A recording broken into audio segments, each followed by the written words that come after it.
তারপরে দেখা যাক কী করি। তো চলো এখন প্রথমে আমি ব্যাগটা কালেক্ট করি, যেটার জন্য আমি খুব টেনশনে থাকি যে কী হয়। ওরা যেভাবে ছুঁড়ে টুড়ে ফেলে দেয়, মানে যেরকম দেখি এরকম এক্সপিরিয়েন্স হয়নি আমার, বাট তাও একটু চাপ থাকে। যদিও এবার আমি বুদ্ধি করে ফ্রেজাইল লাগিয়ে দিয়েছিলাম যাতে একটু সাবধানে ওরা কেয়ার করে ব্যাগটাকে নেয়। দেখা যাক কী হয়।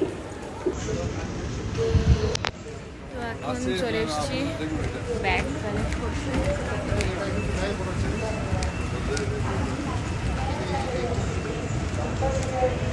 চলো